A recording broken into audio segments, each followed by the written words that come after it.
These are the songs of our lives.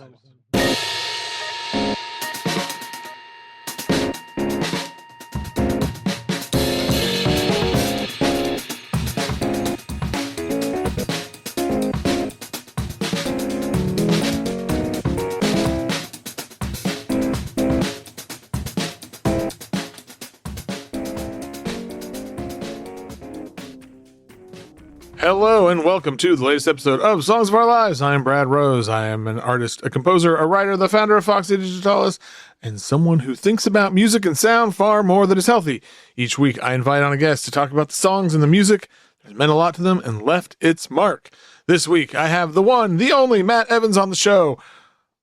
Had a whole lot of fun with this one. Matt he does a ton of stuff. The sort of occasion for this is he's got a newish duo with Amirtha Kidambi called Neti Neti, and they had an album come out about a month ago. I don't know the exact release date. It's out now on Denzu Artifacts, called Echo of Being, Grace and Rot. It is a stellar record. I've listened to it a lot. I continue to listen to it a lot, and yeah, it's great. And Matt, he's done a lot of cool stuff in recent years. I don't know. I'm a big fan. Matt's. We talked about way too many songs. That's not true. Yeah, I will say, and I said this in the show notes, his answer to the lyrics question, I love everybody who's been on the show. Let me just preface this with that. It's my favorite answer. And, yeah, you'll see why. Real quick before we get to the meat of this, thanks everybody for listening, as always. And if you enjoy the show, please, wherever you listen to podcasts, subscribe, leave a rating, leave a review. All that stuff really, really helps because, algorithms and all that. But I really appreciate it. So this gets in more people's ears. And if you really like the show, you like Foxy D, you want to see it all keep going in 2026, please join the Patreon, patreon.com/FoxyDigitalis for as little as $3 a month. That ongoing support it helps a ton. It really does help a ton. There's a lot of back end costs for this stuff. So thank you though, everybody, for listening. Y'all are the best. And now I hope you enjoy the episode.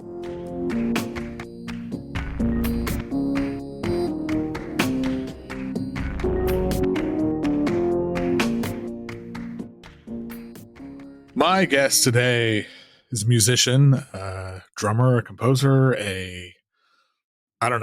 collaborator, all sorts of things. It's Matt Evans. Welcome to the show. Woo! Hey, what's up, Brad? What's up, everyone?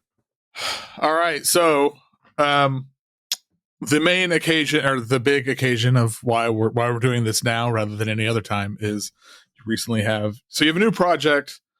Is it just Neti Neti? Yeah. Neti Neti. We've had this project for kind of started in 2020, late 2020, 2021. And, okay.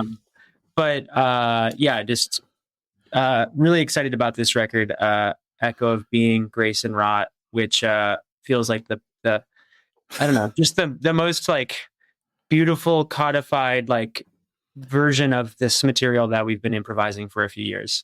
Nice. And should mention, of course, it is a duo with the great Amirtha Kidambi. I was like, gosh, am I going to say her name wrong? No, I think I'm trying to say it.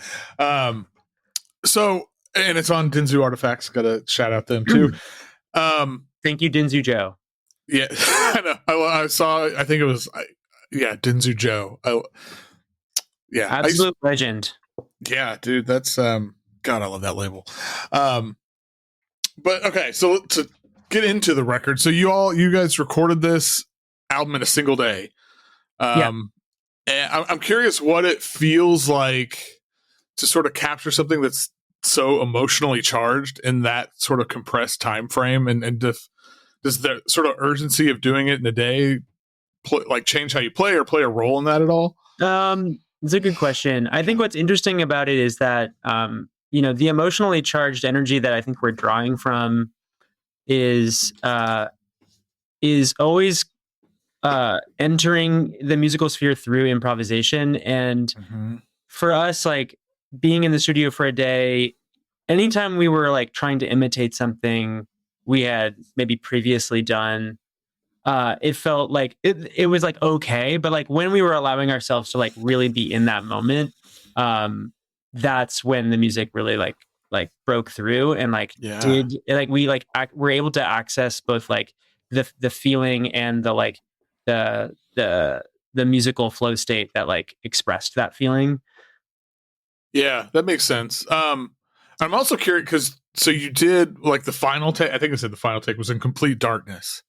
Yeah, which is such a like from at first curious like where that thought or that idea came from. Was it just a sort of spur of the moment? I think we were just trying to get in the zone, and it was like we had been going. It had just been like you know, I feel like we had a lot of stuff that we were really proud of already at that point in the day. But I think we were kind of like in that place of like, let's just leave it. Let's just really dig down in there deep and like see what is left. And honestly, like basically the whole like B-side, the second half of the record, and some of my favorite material on the record is all from that take. Oh, that's killer.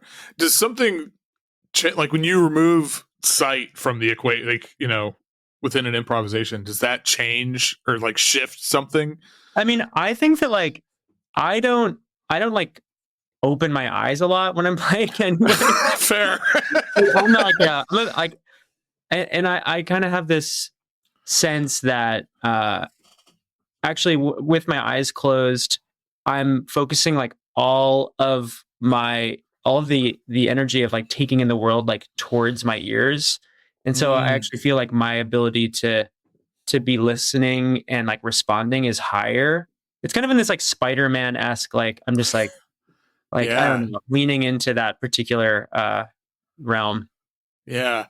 One of the things like this is especially true on this record. I think this you could probably apply to a number of things you do, but so like I think of you kind of. I guess I think of you as a drummer. I don't know what the hell I think of you as. Sorry, I think of you as like a lot of things. You know, perfect. That's the goal. Unknown.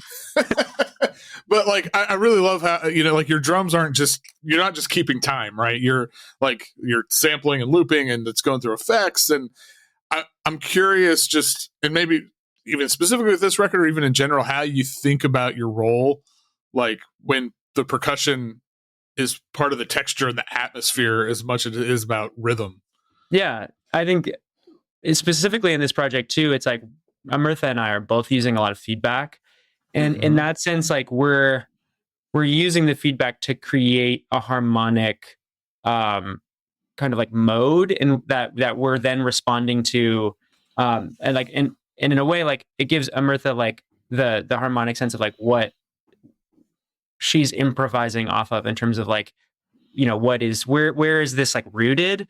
And that's always changing because feedback is so unpredictable and like kind of like even depending on how many people are in the space, you know, that is going to change like how we respond to it and like what we're basing it off of. But also in a sense, like in the more percussive textural space, I think wanting to spread the breadth of like the expression of where like what the music can do and what it needs. And with the feedback stuff and also some of the sample material and more synth material, it's like wanting to get into a space that's more lush and less about rhythm and more about, you know, that part of my music making, which is like I can have just as much fun like playing with synths and in the DAW, like and then like looping and like having all the pedals out as much as I like playing the drums. And so in this case, I definitely feel like there's a vacillation between both and like how they meet in the middle. Yeah, that's really interesting. My partner is currently like learning to play the drums and has been thinking a lot about a lot of this stuff. Like, as you know, like, do I just want to play like in bands or do I want to? And we were just talking about how it's like, you can do anything with percussion, really. Like, I mean, it can be, so I need to play her. I need to make sure she hears your guys' record. Be like, see, this is what, you know, anything is possible. I guess kind of the last thing is, so this project, it grew out of like personal loss, I think is kind of where, in the sort of sessions between you guys, how does grief like actually manifest in the sound world you guys are creating? Is there something specific like you're trying to channel or release, or is it? Yeah, I mean, I think that we're trying to I think there's like a cathartic sense for us in terms of Mm-hmm. what we want to access when we're playing this music. And I think Amirtha always, when we're doing live sets, does a great job kind of like setting up that conversation for the audience and for all of us, of like, just that it's something that we, I think, in Western culture don't like always provide a lot of space for, or give ourselves a lot of space for. And it's something that we're always, holding in some capacity, whether it's like a global capacity of like witnessing genocide, or if it's like an individual that's like really close to us that we lose. And like those things are, I think at a certain point you start to see and feel how that's like always a part of our experience. And so wanting to give that space and like allow listeners and ourselves some time to be with that and not be afraid of it and not push it away, and like actually kind of like open it up, and like, and which is like, it's a hard thing to do. And like, I think that, as you mentioned, like Amirtha and I started this project out of having both experienced like pretty intense personal loss. And we even started collaborating because we were having like a number of conversations just about that loss, and like opening up that space kind of just on our own. And then as soon as we started playing music, we kind of felt the connection between like those conversations and like where the music was going. That's awesome. Well, I absolutely adore this record. So thank you. Yeah, and hope to see you guys live sometime, because yeah, we're gonna be doing it. We're gonna keep playing some shows. Good. Yeah. Glad there's a future to the always. All right. Well, I don't have any good like clever segue here, so we're just gonna transition and dive into this. Beautiful. And as ever, I'm gonna start with, what is the first song that you remember? Yeah, here I'm gonna bring up my list here. Always recommended, because none of us have good memories anymore. Yeah, I definitely cannot remember what I said. Okay, then I'm gonna have to go here. Okay, so I put the Rugrats theme, which was early '90s Nickelodeon TV, and not until much later in my life did I realize that it was composed by Mark Mothersbaugh of Devo. I had no idea until I had no clue until I got your list. That's wild. Yeah, so sick. And when I was listening to it the other day, it just, I don't know. It sounds like something that it's so good. Like, I don't know. This sounds like something you'd hear on some like tape label, or I don't know. If someone told me this was from like an Orange Milk record, like on Orange Milk, I'd be like, yeah, totally. Yeah, and it has the kind of like iconic like toy piano like rising thirds thing, which was also for me like throughout my entire like life as a mallet player. It's kind of like a toy piano, but it's also kind of like a marimba. And like I just feel like throughout my life, I was always like, it was always a joke between the perks in the back row, like playing the Rugrats theme. So it's like so ingrained. But it's also awesome. Like that show and Mark Mothersbaugh's approach to scoring is like, it's so kind of like twisted and like it's like got this like children's mentality, but it also has this like extreme like quirkiness. The animation for that show also is just like kind of like out of this world. It's like kind of creepy. Yeah, I there's stuff from, I think about stuff when I was like growing up and like this, where it's looking back, it's like, wow, they were making this for kids. Like that's awesome. But whoa. Exactly. And especially seeing, like I have a kid who, I mean, she's 12 now, but yeah, it felt very different. The stuff that was sort of being trying to be fed to kids 10 years ago. Yeah. Oh, I know. I mean, yeah, we were these cartoons where I was like, whoa. I know. Like my partner, we've been explaining to her like Pinky and the Brain, because we have two cats who are both really stupid. Love them to death, but they're idiots. Yeah. So we were trying to explain it. We were like, oh, they're like Pinky and the Brain. Like one is an idiot, one thinks he's smart, but he's also an idiot. She's just like, what are you talking? Anyway. So, okay. What is the song that? Well, I guess first, do you consider yourself a crier? Yeah, definitely. I cry. Okay. I feel like I've accessed it less in the last couple of years, but yeah, I definitely let it out. Good. That's good. We all need to, right?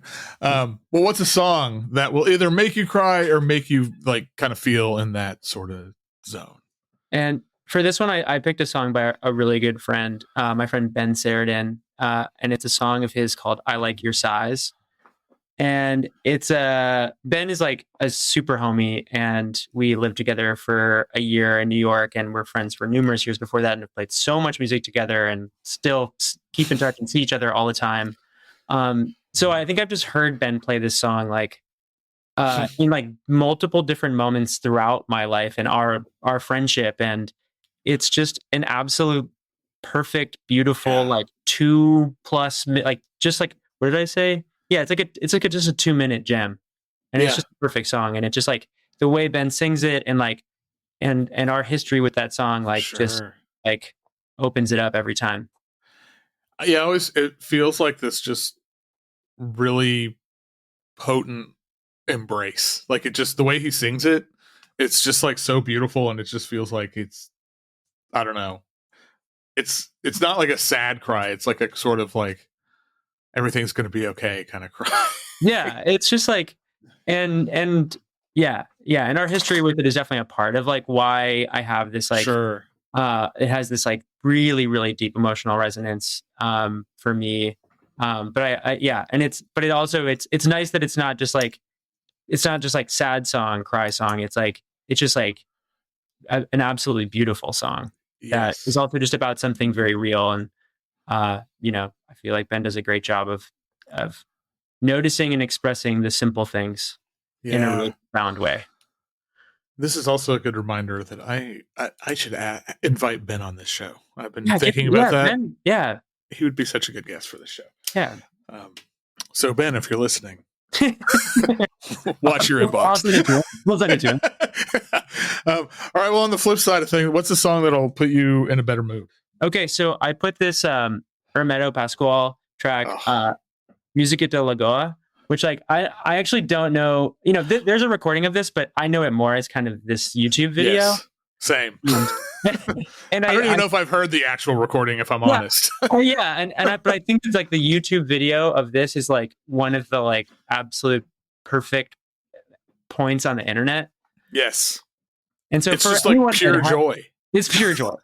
It's like for anyone that doesn't know this, it's like Hermeto and Co, like the band, are in a river, and they're just like they're playing songs on bottles and different things that are in the water based on, and so it's like they're playing these like water flutes essentially, but it's also like he's just like Hermeto is like this, like he's like shirtless and like he looks like Santa Claus, and he's just like and it's just like they're like bouncing up and down in the water, and it's just what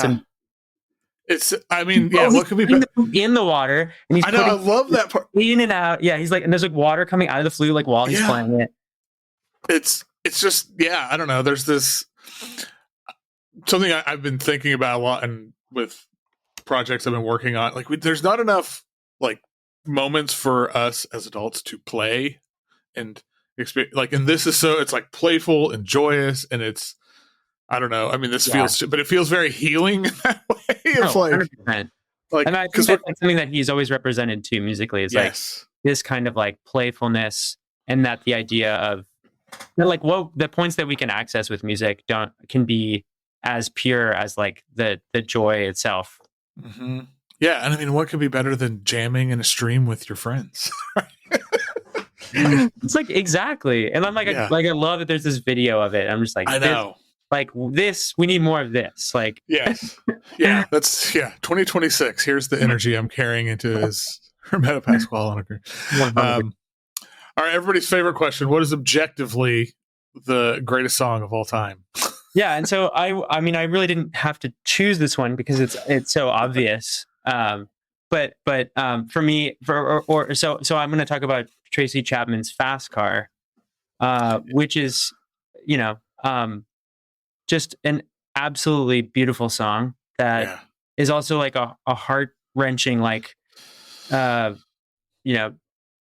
just like opera. It's like opera. Yeah. It's like, it's this tragic story that feels like it's like everyone connects to in some way, or everyone like, I was at this pizza shop like a year ago in Brooklyn, and I remember this song came on like in the pizza shop, and everyone in the shop, including the employees, like all started commenting on the song.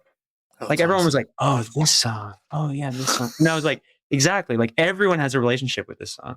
Yeah, it's I feel like there's a handful of songs that are obviously the right answer for this question because this question's absurd. And this is one of them. It's a perfect song. And the way it's like it seems deceptively simple because it's just like the chord, it's that same riff over and over again, which is like super hard to play. I'm not a great guitar player, but I remember trying it.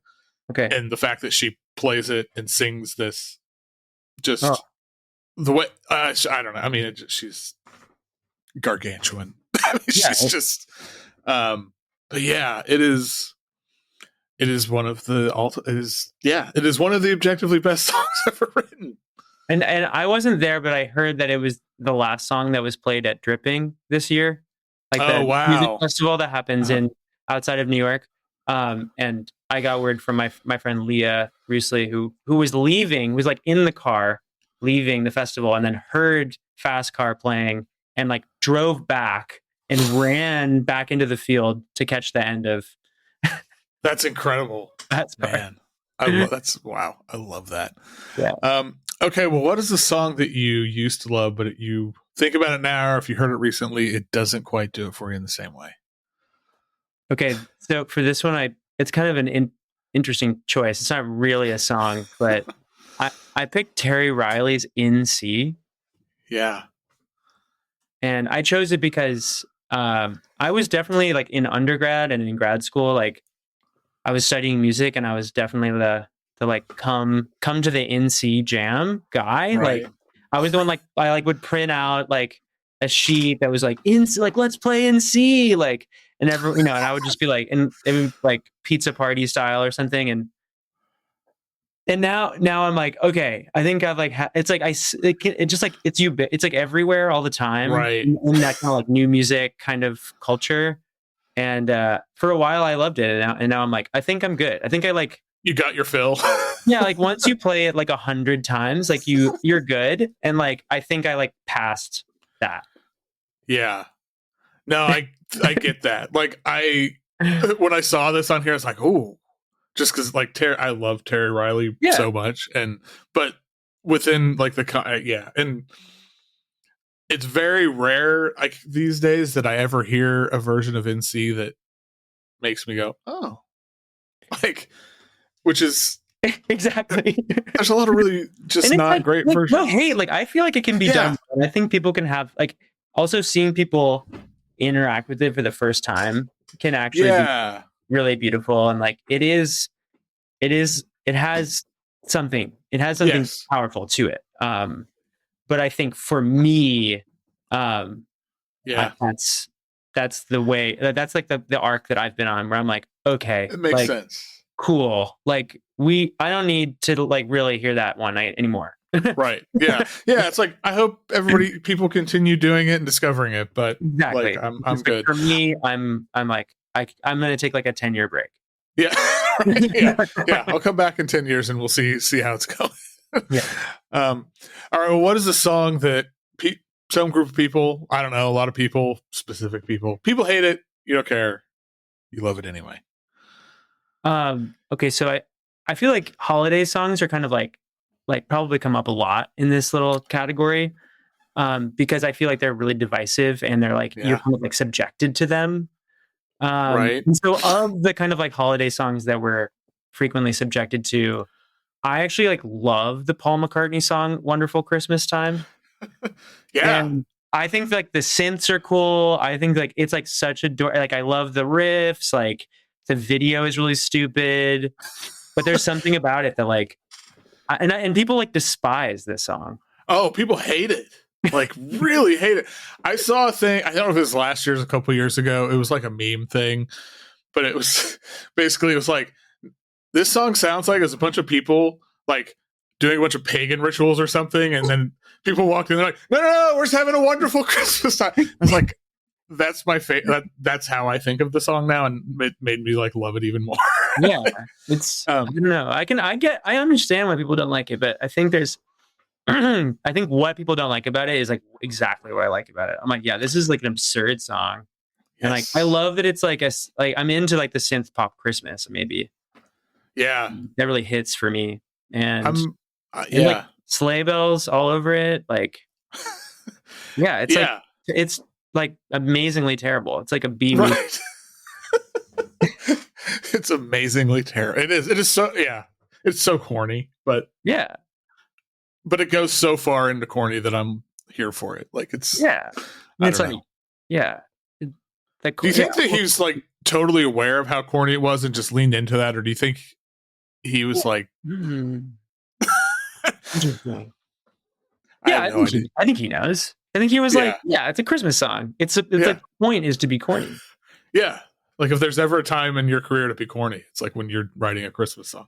Yeah. You can just do whatever, as long as you talk about Christmas, like everyone's going to love it. Like that's like you've met the goal by just making it a Christmas song. And then like everything else about it is kind of like, you can do it. And people who just hate the Christmas holiday song, they're going to hate it no matter what it is. Totally. So don't even think about them. Just that's okay. Okay. Do you think of yourself or consider yourself a romantic? Yeah, big time.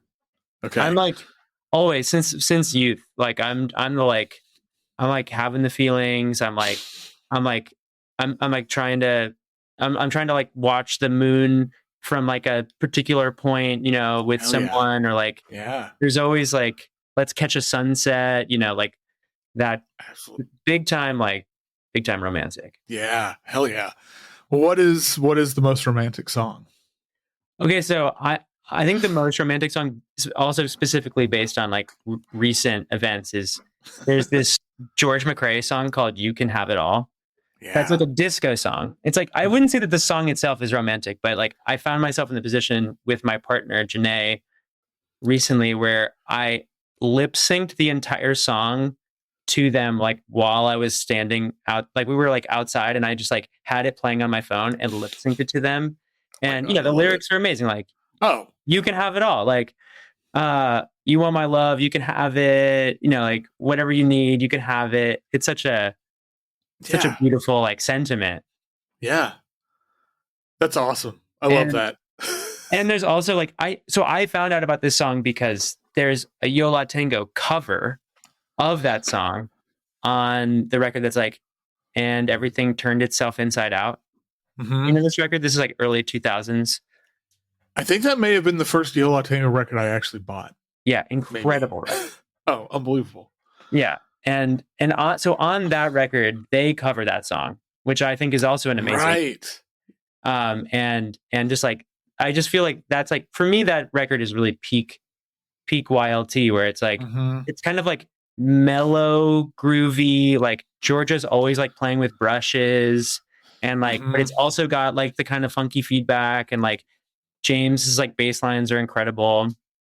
And then there's like, so there's also another song on that record that Ira wrote called Our Way to Fall, which is like also that one like hits the more romantic space in like the instrumentation. Yes. Yeah, there's like a real softness to it that kind of just feels like it glows like all around you. And I can imagine being like the person that you love like within that moment. Yeah, it really captures the feeling of like when like that romantic feeling of like of both like desire but also like history of something. Yes. like the length of like it just, because it's a love story about Ira and Georgia meeting.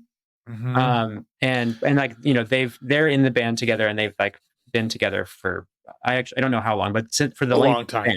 Long time. Yeah. And so it's just a very sweet like romantic story to write about, like having met your partner who you've been with for a long time, and it's just like, it just glows, like my heart like gets a little extra glow too. Yeah, man, I hadn't thought about that. I don't remember the last time we listened to this record, and so I hadn't thought about this in a while. When I just kept listening. I listened to the record like 3 times in a row or something. And just was reminded of how just incredible that record is. And this song, Last Days of Disco, a lot of crying in G. All these songs, they're just like they're also very like, I remember like listening to that record while taking a long bus trip in the rain and like Oh, wow. listening to it, like looking out the window, and there's like rain on the bus window, and I'm like 23, and I'm just like, I'm like having feelings, and Yeah, just like I'm in a movie right now. Wow. Oh, that's really, awesome. really hitting the spot. Yeah, man. Excellent choices. Excellent choices. So I'm glad they're connected. All right. Well, what is a song that changed your perspective on an artist, either for better or for worse? I went for better here, as I'm a pretty positive guy. Hell yeah. Yeah. We try to keep it pretty posy on here. Yeah, I feel that for sure. Except for behind the paywall. This choice was interesting. I picked this Harumi Hosono track that's called Luminescent / Hotaru, which is from the I think it's called Philharmony is the name of that record. It's one of his solo records from the 80s. And I knew Hosono's music from Yellow Magic Orchestra, and love Yellow Magic Orchestra. Just they're the Beatles of the 70s and 80s. Like they're the Beatles of the 80s from Japan. Like they just had this super career that they were doing all sorts of things that are all luminary kind of individual solo artists. Yeah. And I started listening to Hosono's records because he has so many of his little songwriter records, but then he also is doing the more abstract kind of, it's not really ambient music, but it's definitely some kind of experimental electronica, early electronica. And this particular track samples gamelan and also has this incredible kind of Casio auto chord progression. And it's just a really it's unlike anything I've ever heard. And I love this track so much. And it really just I was like, oh, this guy can do anything. Yeah. I think one of the words you described is mysterious. And it is very, I don't know. I had a very similar experience because I knew Yellow Magic Orchestra and stuff. And I remember hearing some of this stuff. I can't remember if it's particularly a song, but this sort of, and it just sort of blew my mind. It's oh my God, it's this guy. And then I remember hearing it was the Coaching Moon soundtrack, which is all this abstract electronics. And I was like, Jesus Christ, this guy literally can do anything. Yeah. And I just love his touch with it. And I think Ryuichi Sakamoto also incredible artist and member of Yellow Magic Orchestra. And I think is maybe similarly well, maybe probably more well known for what his film scores and other kind of electronica adjacent work. But the Hosono stuff, I also I really connect with it in this kind of other way that I think there's a lightheartedness and mysteriousness that combine in a lot of his music that I find really inspiring. And I think that's a really good point. And that's such an interesting combination because I think that a lot of stuff, if you think of it as mysterious, there's this sort of oftentimes a sort of underlying darkness or his music is serious, but a serious, you know what I mean? And then his stuff, it has that, but there's maybe some a more playful quality or more. Yeah. And I feel the songs records are pretty playful too. There's almost a silliness in Hosono House, which is the kind of classic early songs record that I think is, I think there's just this kind of playful guy energy to it that I love. Yeah, I love him. Man. All right, what are your favorite lyrics? Okay, I picked this one because I thought it was funny. It is objectively funny. And I felt like it fits, I feel like it makes sense in this place. But I picked Alvin Lucier's I Am Sitting in a Room. I think it's a perfect answer, actually. I'm it's conceptual art lyrics, it's he it's he was, Lucier is a scientist. The way he approaches sound and his compositional sense is truly trying to explore and understand, it's research that turns into a composition or research as composition. And this one, it's it's beautiful. I mean, I didn't put all the lyrics. Obviously, the lyrics are like actually a paragraph, Right. but Yeah. I think I Am Sitting in a Room is kind of what gets us going. Right. Oh, man, it's like I said, I love this. This is like one of my favorite pieces of music ever created. So, I remember like the first time hearing it, it was one of those things that sort of broke my brain open in this really wonderful way of seeing like, oh my God, there's all this other possibility in the world of sound and music and art. And this is just, yeah. He's just like, I like was so lucky and like got to meet him one time when he was doing a performance at Mass Mocha in North Adams in Massachusetts. And he was just like the sweetest man, like just, and like clearly I feel like he just like, you read any of his like texts or you like watch videos of him and like, or hear him explain his work. And it's just like, he's very deep and profound, but like, there's no, he's so accessible and like, and like open with the way that he talks about it. And it's not, I don't know, he feels unveiled in some way where I'm like, oh, this person just wants to share what he found. Yeah, exactly. I think that's always been one of the things that really I think drawn me to his approach is there is this. It's like this. He shows you can do these very like serious, like deeply conceptual things, but try to let everybody in at the same time. Totally. And, even if they don't, and like maybe you will not want in by the end, right? So probably like, I think I'm out of here. Yeah, I'm sure that it's like we're like, oh man, like he's really combining the thought and like the conceptual and the materiality and like into one thing, and this piece like does it like seamlessly. Totally, in such a awesome way.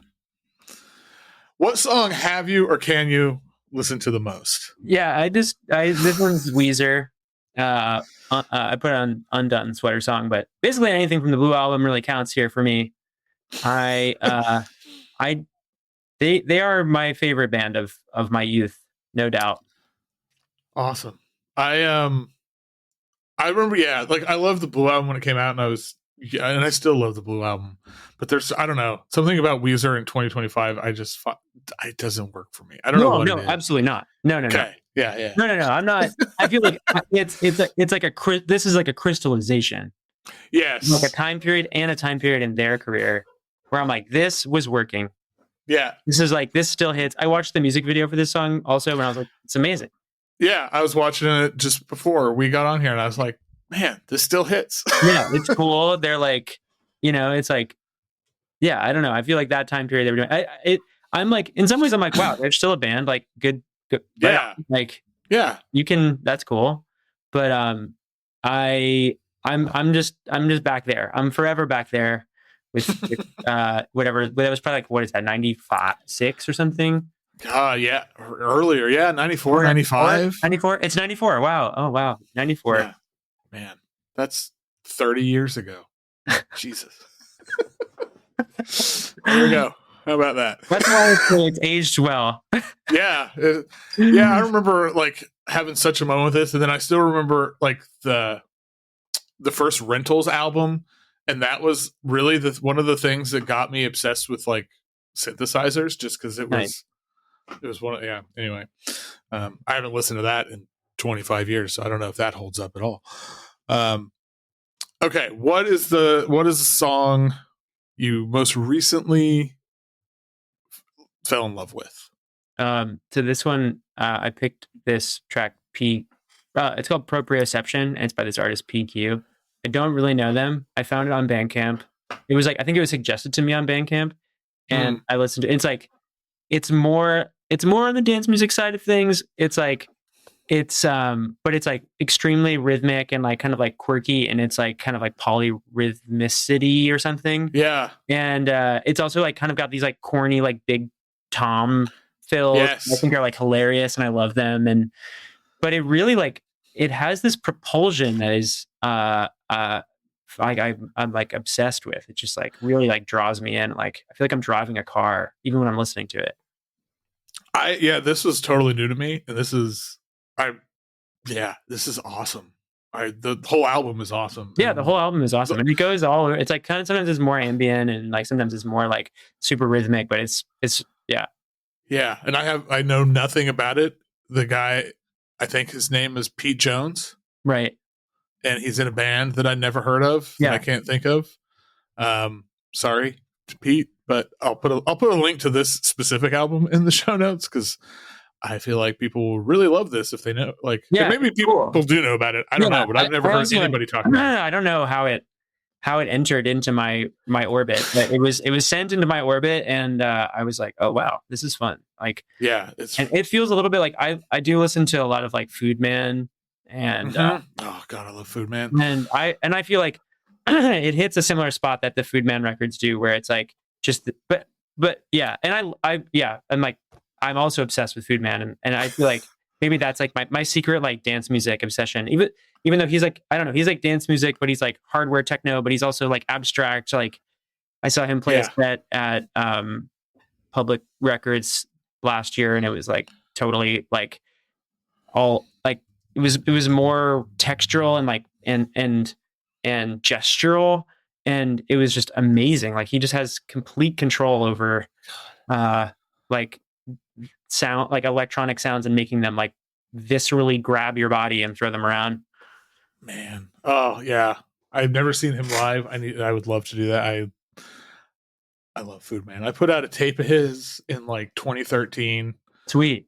And just working with him, he's like the coolest dude. Oh. He's just like the easiest, coolest dude. And I was so like back then, he was that was pretty early on, but I remember just seeing him grow and get more and more. It's like, I'm so glad to see this getting like as much love and attention as it is. Cause but yes, PQ also amazing. PQ. I'm gonna listen to everything on the Bandcamp one of these days. Cause and the art's all really good. It's like this combination of like, the cover is weird and silly and it's like uncanny. I'm just like, ooh, perfect. I know. This makes me feel weird. I know. Yeah, it seems weird. It fits the music really well because the music makes me feel a little weird too, but in a way I want to feel weird. Yeah. All right. Last two questions. What is the song that means the most to you? Not necessarily the song itself, but you associate with something or someone, experience, etc.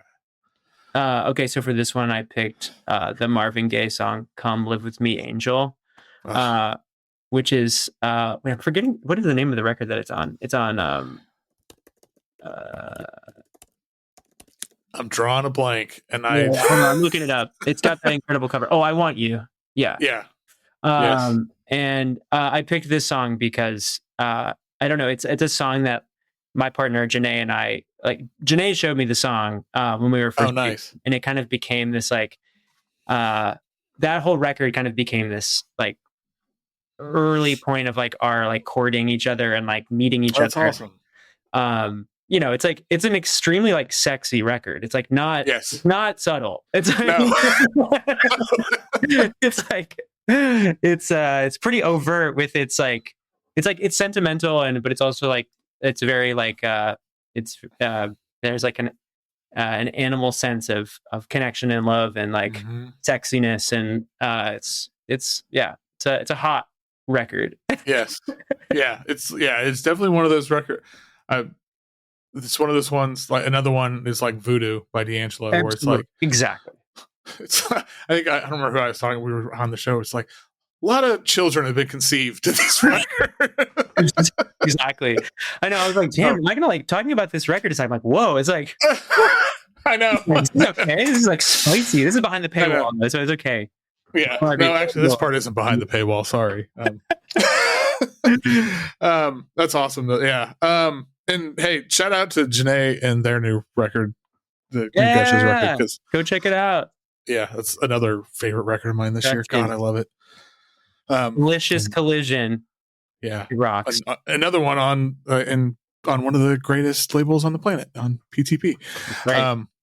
Anyway, I should do an episode with them, and I can talk more about that rather than insert it into your episode. All right, last question. What's your favorite song? Wow, what an impossible question, Brad. Why? I currently have 3 answers. And I'm sure that's culled from like 300. I was like, really, this one I was like, God. Wait, and then I was talking to Janae about it, and she's like, just pick your favorite song right now. And I'm like, yeah, but like, I don't know. Like, I'm trying to listen still. Okay, but I'm gonna talk about. Okay, so Miles Davis Pharaoh's Dance from Bitches Brew is a track that I've listened to for like. I remember listening to it like in middle school. I was like very young. It was on the iPod.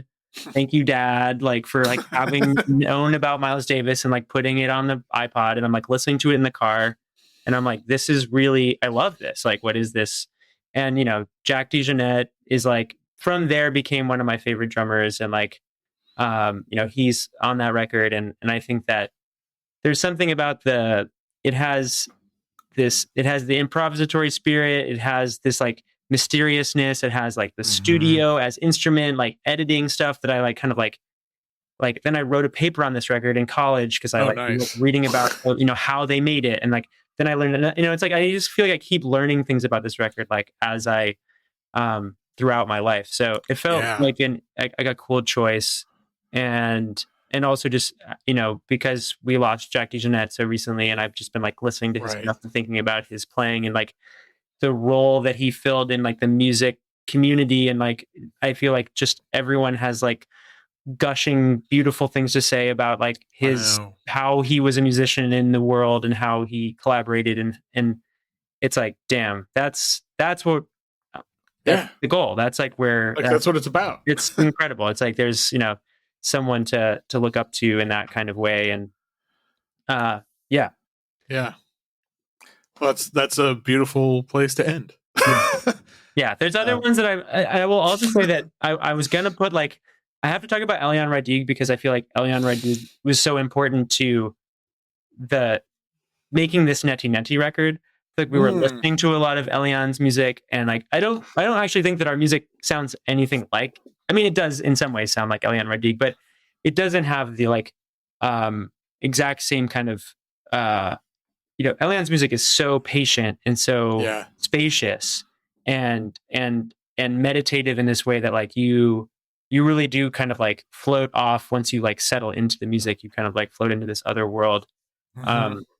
I think that we were approaching that, but then also whenever the cathartic energy like took us and compelled us out of that, we would get pulled out of that and follow into a more explosive place. So I was saying that I feel like our record sounds like Can trying to play Eliane Radigue. Like I love that.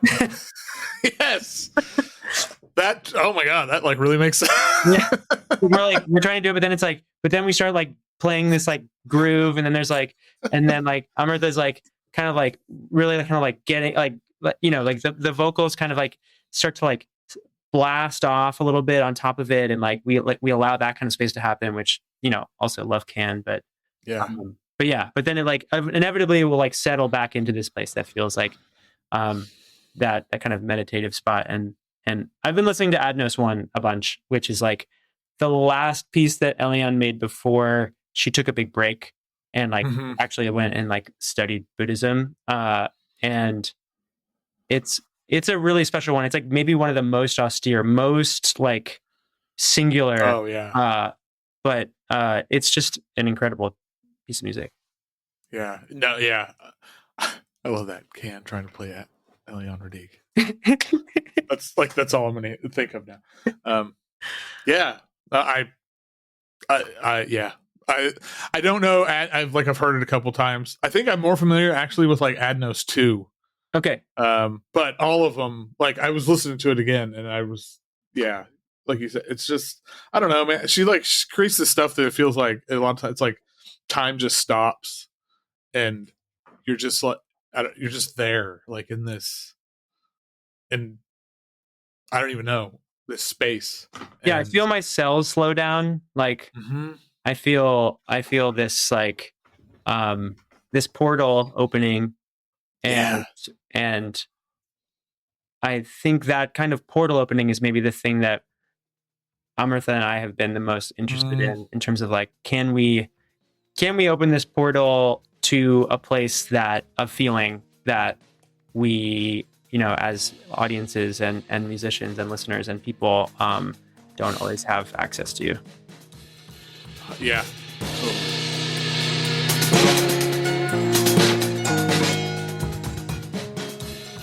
Once again, thank you to Matt Evans.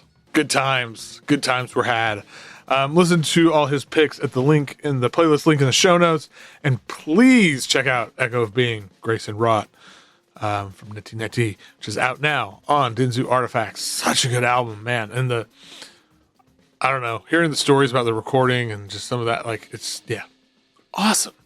All right, that's it. Once again, rating, review, subscribe, all that stuff. You know the best. I don't know. Till next time, keep on listening where the hell you want.